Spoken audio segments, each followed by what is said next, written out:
What's the latest? Has Advocate Diffo been released? Good evening. How are you? I'm very well, thank you. How are you? I'm fine, thanks. I just arrived here at Hillbrook Police Station from Pretoria. I just spoke to Advocate Diffo for some few minutes. I'm waiting for the prosecutor to come here at Hillbrook Police Station. So have they indicated if they are going to be releasing him? Have you spoken to him? Have you seen him? Is he okay? Yes, I spoke to him. It's okay. On the issue of releasing him is up to the prosecutor. Because my instructions are that I must not say much to the media except to say that the warrant of arrest that they came to arrest him with was actually cancelled.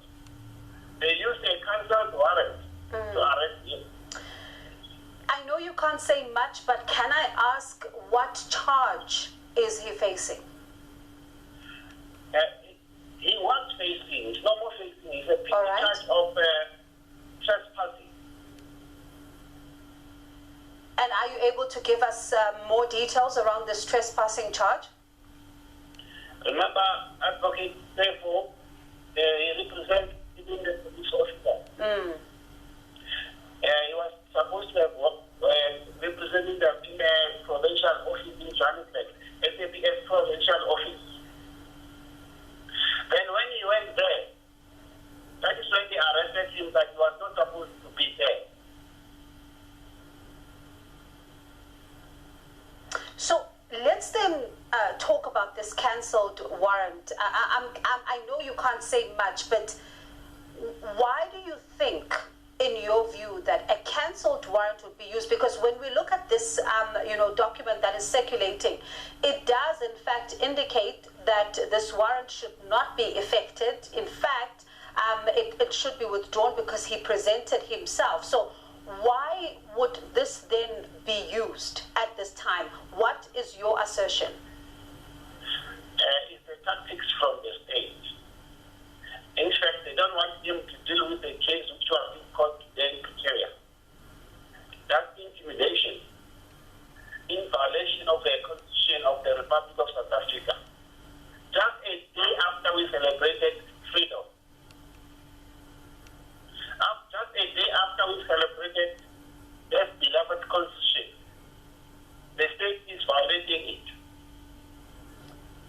And we listened to a voice note where he says that, and one of the things that he talks about is he is pointing fingers at the police minister. He's saying that police minister is intimidated by the Senzo case, corruption of police, and the NPA. Has he told you why he believes this? I cannot comment on that. I didn't hear the audio. But when I went to see him, the police refused to access his phone because they said he's sending audios to the media. So can that audio, he only sent that audio before he was put in the cell. However, I cannot comment on the audio, but what I can only say is that the fact of the matter, we want to show the public that the state is charging wrong people. They're supposed to charge right people. We Athenians, we also fight for justice. We don't just fight for justice for our lives. We fight justice for the public. We want to know the truth. We want to know the truth who committed that offense. And one day the truth shall come out. And now, the truth shall set everyone free. Mr. Tobane, Including therefore. Mr. Tobane, pardon me for coming in there. I've spoken to him a few months ago about this very case on this very channel. We had quite a lengthy interview. And in that interview, he said some of the things that he repeated in this particular voice note. And he keeps on pointing fingers at the police minister. He keeps on pointing fingers at, the National Police Commissioner. At the time, it was Kehla Sitole. For him, looking at how the arrest was effected in court, what do you make of the number of police officers that were there in the courtroom? Because some are saying that it was simply a large number.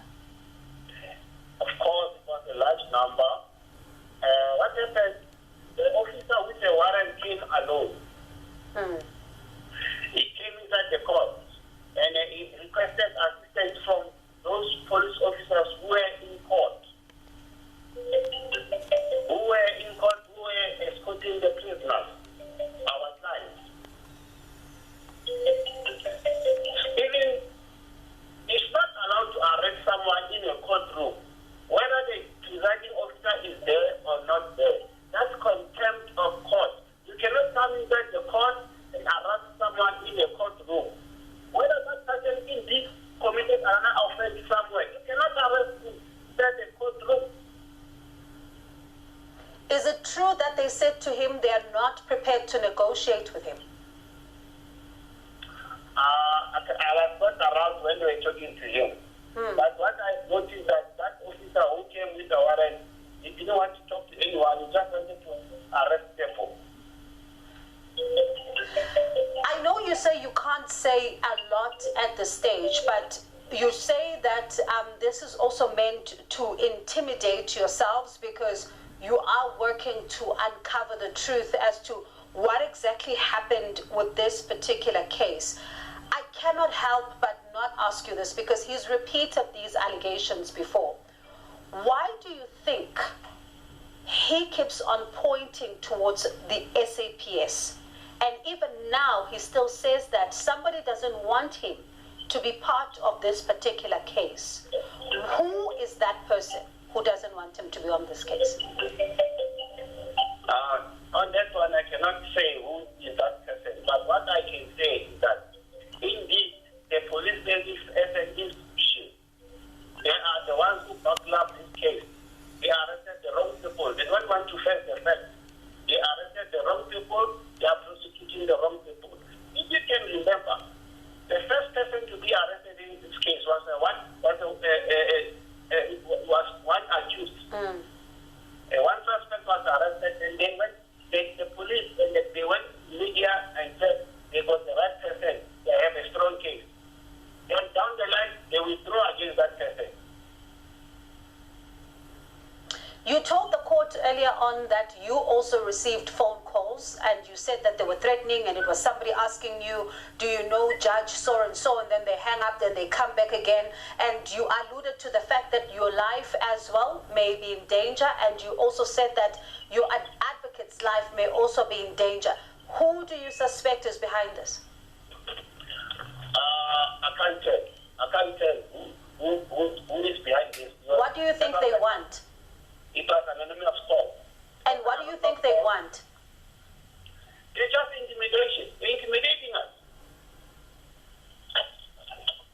It is an intimidation from whoever he is. Because every day we all need the truth. Even if I present the accused in that box, our client must be saved from this mess. It cannot be accused of something they don't have knowledge about. We need the truth.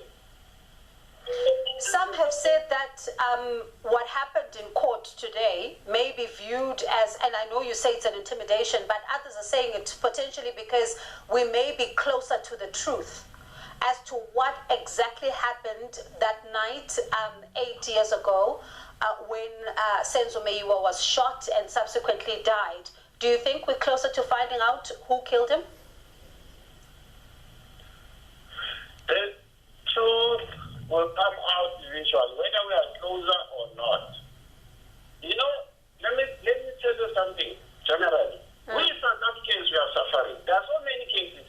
I'm a member of the public. I'm a member of South African society. Even if in my family we suffer the same fate. My uncle, my late uncle, Dr. John Moche, was gunned down by these people. Even now, this case is not resolved. The police don't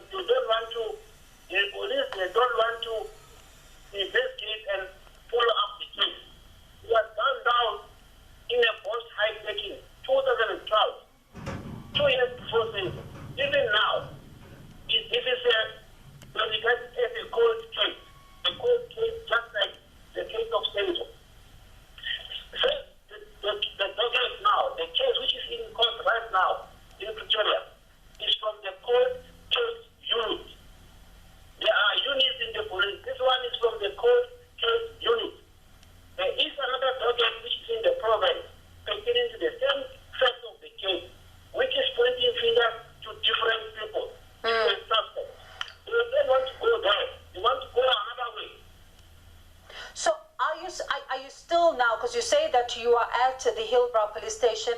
Are you going to ensure that you are able to see him? Because you said that police are not allowing you to see him and you don't know why they're not allowing you to see him. No. I didn't say they don't allow me to see him. I did see him. I spoke to him. I just came out because I'm waiting for the prosecutor to come and advise me whether we're going to proceed with the bail application or not. Okay. I did talk to him. Immediately when I arrived, I went in and they allowed me. I must tell you, the police officers at the police station are very helpful. So there are good police officers in our country, and there are also bad police officers. But up so far, I received a good service here. All the time when I come and see my clients, they don't give me a hassle. And if I may ask you, how is he doing? Because he was, of course, earlier on, and as you were saying, that he's fearing for his safety. How is he doing? So far, it's calm. It's okay. It's cool, and we're just waiting for the investigating officer. We'll take it. All right. Okay, we'll keep on checking with you to see exactly what happens here, because there were suggestions that we saw that he may have been released, but you are still saying that you are waiting for the prosecutor then. That was Timothy Tobani. He's the attorney. You would have seen him then in court during the day earlier with the advocate Defo, and he was talking about how there are now some threats to their lives. So definitely this is going to be a story that is developing even throughout the course of the evening, and which of course is our question of the day this evening. Advocate Defo, who is representing the accused persons in the Meyiwa case, has been arrested, and we, of course, this happened just following today's adjournment in court, and shortly after he